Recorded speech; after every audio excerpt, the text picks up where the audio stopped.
नमस्कार, आदाब। आज के इस प्रोग्राम में हम बात करेंगे प्रेसिडेंट ट्रंप अब दोबारा से अमेरिका के राष्ट्रपति बन चुके हैं। शपथ लेने के बाद उन्हीं ने बहुत अहम फैसलों पे की घोषणा की है। बहुत बड़े-बड़े उन्हीं ने वायदे किए हैं। उन्हीं ने कहा है कि अमेरिका दोबारा से अमीर होगा, अमेरिका में मैन्युफैक्चरिंग वापस आएगी, अमेरिका में खुशहाली आ जाएगी फिर से, और अमेरिका जो है दुनिया का सबसे पावरफुल मुल्क बना रहेगा, और डिजिटल रेवोल्यूशन और से लेके आईटी एआई सेक्टर में काम होगा बहुत ज़बरदस्त तरीके से, और फिर उसके अलावा पनामा कैनाल का नाम बदल के अमेरिकन कैनाल हो जाएगा। इस तरह की बहुत सी घोषणाएं की हैं। चाइना के लिए कहा है कि टैरिफ लगेंगे उनके ऊपर और टैक्सेस बढ़ाए जाएंगे, और दूसरे मुल्कों के ऊपर भी टैक्स को बढ़ाया जाएगा इकोनॉमी को अपने आगे बढ़ाने के लिए। टाइम कम है, 4 साल के अंदर इतने प्रोग्राम को इम्प्लीमेंट करना कोई मामूली बात नहीं होगा। दूसरी बात ये कि प्रेसिडेंट ट्रंप की जो टीम है, उसकी जो वहाँ का इस्टेब्लिशमेंट है, ये जो वहाँ के इंस्टीट्यूशंस हैं जो कि बहुत पावरफुल हैं, उनसे टकराव भी नज़र आता है। वो उनको बाईपास करके काम करना चाहते हैं। ये तो वो कोऑपरेशन कितना उनको मिलेगा ये आने वाला समय बताएगा इंस्टीट्यूशन से लेके।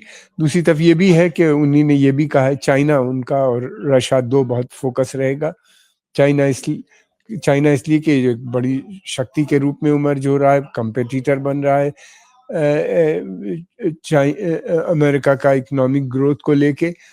लेकिन अभी भी अमेरिका और चाइना के बीच में बहुत फर्क है। इकोनॉमिकली चाइना ज़रूर स्ट्रांग होता जा रहा है, मगर उसकी दुनिया में जो छवि है वो नहीं है जो अमेरिका की है। मिलिट्री और वगैरह जितने भी हैं पावर जो है वो शक्ति, अमेरिका दुनिया का सबसे शक्तिशाली देश है। अमेरिका की इकोनॉमी दुनिया की सबसे बड़ी इकोनॉमी है, मगर ये है कि प्रॉब्लम उसके साथ ये है कि दूसरे देश जो ग्लोबल साउथ के थे बहुत से, वो बहुत तेज़ी से आगे बढ़ रहे हैं। जैसे इंडिया है, चाइना भी उसमें एक आ जाता है, फिर उसके अलावा रशिया दोबारा से उसकी रिवाइवल हो गया था, अभी भी है, जो जिस तरह की टेक्नोलॉजीज़ वो डेवलप कर रहे हैं। फिर उसके अलावा ये है कि ब्राज़ील, साउथ अफ्रीका, ये देश बहुत तेज़ी से आगे बढ़ रहे हैं और टेक्नोलॉजिकली भी बहुत साउंड हो गया है। इंडिया ने भी चंद्रयान भेज दिया, और इन सब के भारत के पास भी जिस तरीके के प्रोग्राम हैं, वो बहुत कम देशों के पास होते हैं, जो क्षमता है। तो इसलिए ये एक समस्या उनके सामने बनी हुई है, और ये थिंकिंग जो है कि हम दूसरे को नहीं आने देंगे, स्वयं आगे बढ़ेंगे, ये बहुत दिन काम नहीं कर पाती। इससे मुल्क नहीं तरक्की कर पाते। हाँ, ये है कि अमेरिका में जो टेक्नोलॉजी है और अमेरिका में जो ब्रेन्स हैं, जो वो है, जो लैब्स हैं, उनकी जो डेवलपमेंट होता है, वो दुनिया में कहीं नहीं होता। उसको वो रिवाइव करें और कम्पीट करें तो ज़्यादा बेहतर होगा, बजाय इसके कि दूसरों को रोकें। दूसरी बात ये भी है कि यूक्रेन वॉर, इनकी एक पॉलिसी और है। इन्होंने कहा है कि हम सैंक्शन से ज़्यादा ये इनका विश्वास जो है वो टैरिफ और टैक्सेस पे है। यानी वो टैरिफ लगाएंगे, टैक्सेस लगाएंगे, जो सामान चाइना से या दूसरे देशों से उनके देश में आता है, और उसकी कीमत इतनी बढ़ा देंगे ताकि जो अमेरिकन प्रोडक्ट है उसके बराबर हो जाए। अमेरिका में मैन्युफैक्चरिंग कॉस्ट ज़्यादा होती है, इसलिए उनकी कीमत भी ज़्यादा होती है और क्वालिटी भी अच्छी होती है। चाइनीज़ प्रोडक्ट सस्ते होते हैं और क्वालिटी में ख़राब होते हैं, तो उनके ऊपर जो टैक्सेस लगेंगे तो वो कम्पीट नहीं कर पाएंगे, लोकल प्रोडक्शन शुरू हो जाएगा। दूसरी बात ये है कि लोकली अब मैन्युफैक्चरिंग वापस आना अमेरिका में, ये एक बहुत मुश्किल काम है। प्राइवेट सेक्टर जो है वो वहाँ जाता है, वहाँ इन्वेस्ट करता है जहाँ उसको प्रॉफिट होता है। प्रॉफिट के नाम पे वो काम करते हैं। अब सस्ता लेबर जो है उनको दूसरे मुल्कों में ज़्यादा सस्ता मिलता है लेबर, और इसलिए वहाँ के प्रोडक्ट भी बनाते हैं, जहाँ पे लेबर भी है। भारत के अंदर जो है वो सस्ता लेबर है, अंग्रेज़ी भी बोलता है, कंप्यूटर सेवी भी है, और टेक्निकल बहुत हाईली स्किल्ड भी है हर तरह का। तो और तो इसलिए वो सर्विस सेक्टर में भी और मैन्युफैक्चरिंग दोनों में बहुत आगे है। उसको रोकना, अमेरिका में लाखों लोग काम कर रहे हैं, बल्कि यूरोप के अंदर भी इसीलिए बहुत जाता है। गल्फ के अंदर हमारे 90 लाख वर्कर काम कर रहे हैं, तो इनको रोकना बड़ा मुश्किल काम है। वहाँ पे भी ये भी जाके करेंगे, और ये किस तरीके से रोकेंगे, H1B वीज़ा की बात कर रहे हैं, वो बहुत मुश्किल है इनको रोकना। फिर उसके अलावा ये भी है कि ये रशिया की यूक्रेन वॉर इसलिए रोकना चाहते हैं कि वहाँ पे उनका एक्सपेंडिचर बहुत ज़्यादा हो रहा है और वो वॉर अनएंडिंग उनको नज़र आ रही है। और दूसरी 2 चीज़ें हैं, एक तो वॉर ख़त्म होनी चाहिए, और दूसरे ये कि उनको लगता है कि ये समय आ गया है, जो रशिया चाइना की दोस्ती है, इसमें एक ही तरीका है दरार डालने का, कि वो संधि अगर हो जाए, किसी सूरत से युद्ध रुक जाए और रशिया को अलग सेपरेट किया जाए चाइना के साथ। इसलिए कि रशिया चाइना अगर ये मिल जाते हैं तो ये बहुत शक्तिशाली देश बन जाते हैं। और फिर उसके अलावा अगर ये रशिया चाइना की दूरी बनती होती है, तो फिर ब्रिक्स भी जिस तरीके से इमर्ज हो रहा है वो नहीं हो पाएगा। तो ये एक इनका एक दूसरा ये है। इनके सामने एक और बहुत इम्पोर्टेंट मुद्दा है, वो है पश्चिम एशिया। पश्चिम एशिया में युद्ध तो इन्हीं ने समाप्त कर दिया, लेकिन और भी बहुत सी प्रॉब्लम है। क्या ईरान के साथ युद्ध जाएंगे? ईरान को इन्हीं ने बहुत सख्त वार्निंग्स भी दी हैं प्रेसिडेंट बनने से पहले ही। और क्या ये बातचीत का मसला दोबारा से शुरू होगा? इनकी स्कीम ऑफ थिंग्स में जो है वो नज़र आता है कि युद्ध कोई बड़ी प्रायोरिटी नहीं है। और दूसरी बात ये भी है कि अमेरिका इस पोजीशन में नहीं है कि इस वक्त युद्ध करे।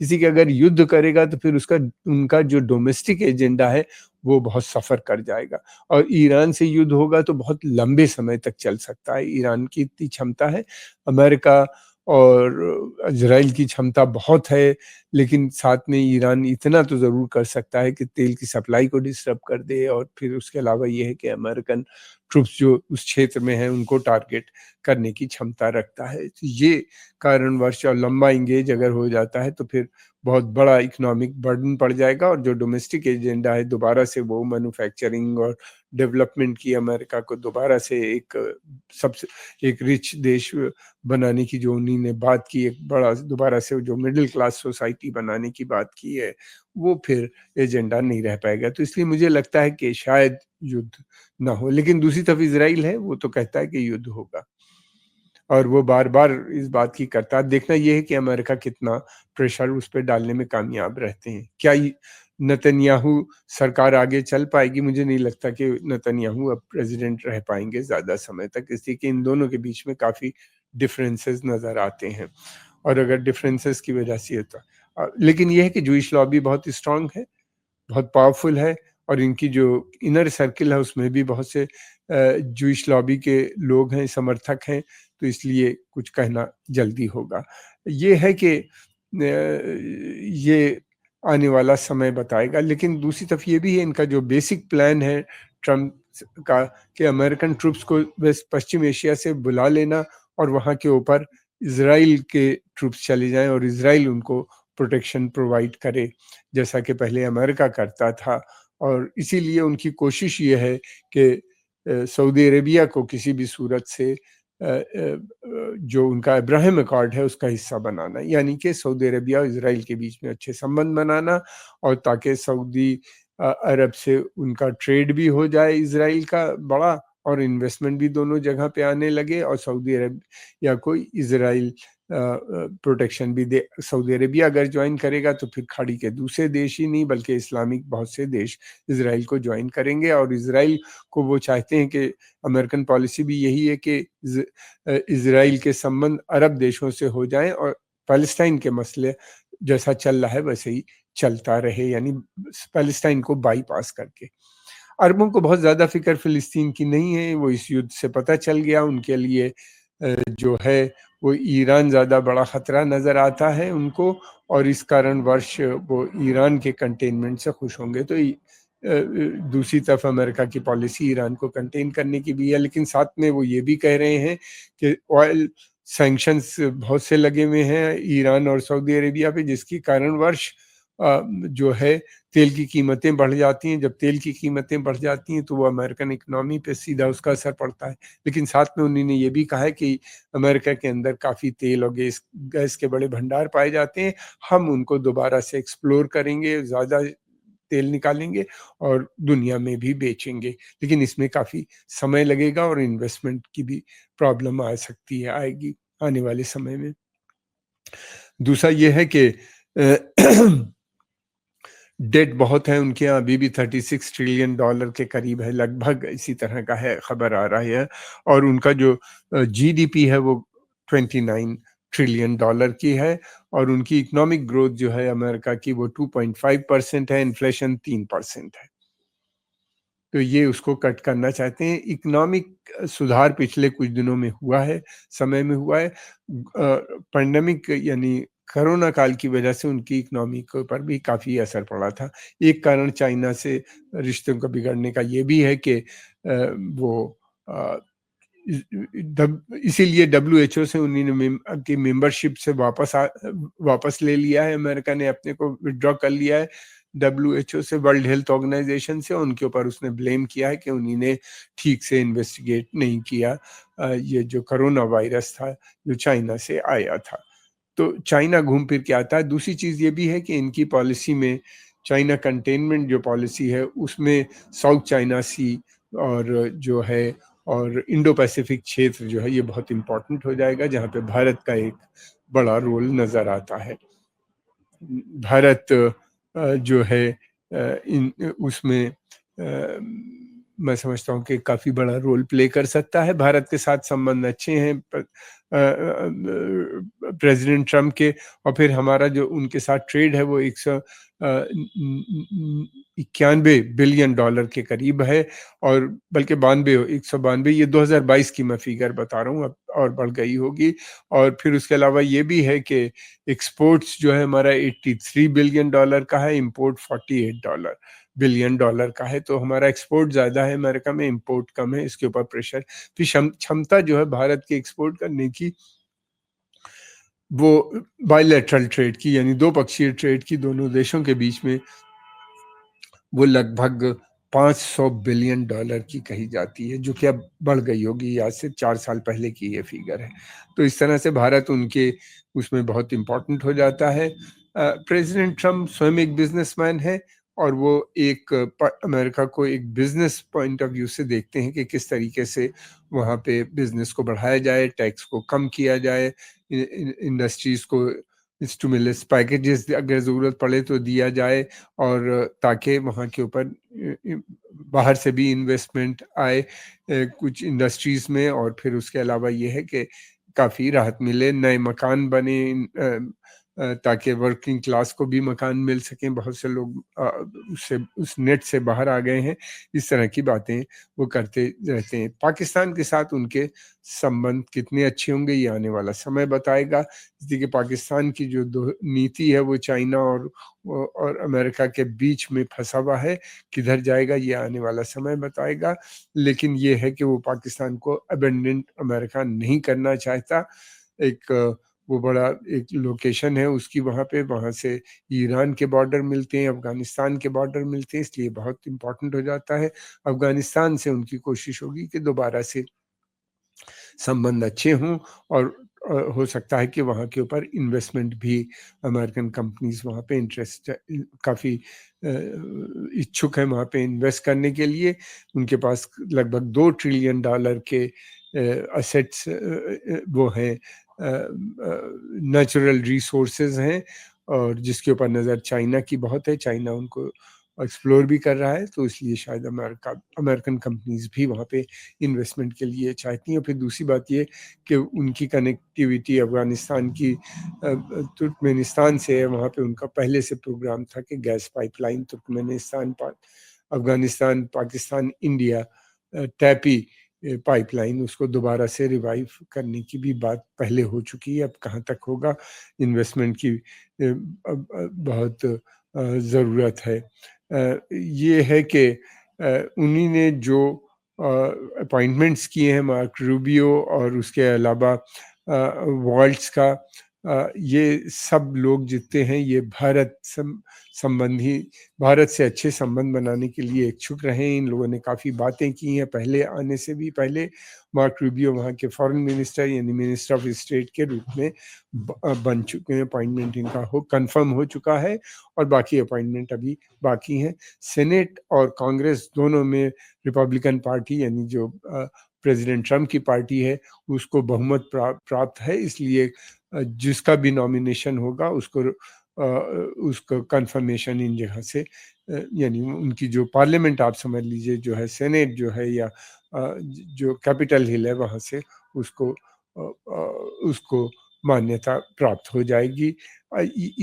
और फिर ये भी है कि वो ये भी चाहते हैं कि उनके लिए जो सबसे इम्पोर्टेंट मुद्दा है वो कंट्री की इंटरनल सिचुएशन को संभालना चाहते हैं और इसीलिए वो चाहते हैं कि वहाँ के ऊपर जो सबसे बड़ा उनका मुद्दा जिसके बारे में वो बात करते हैं वो है माइग्रेशन का।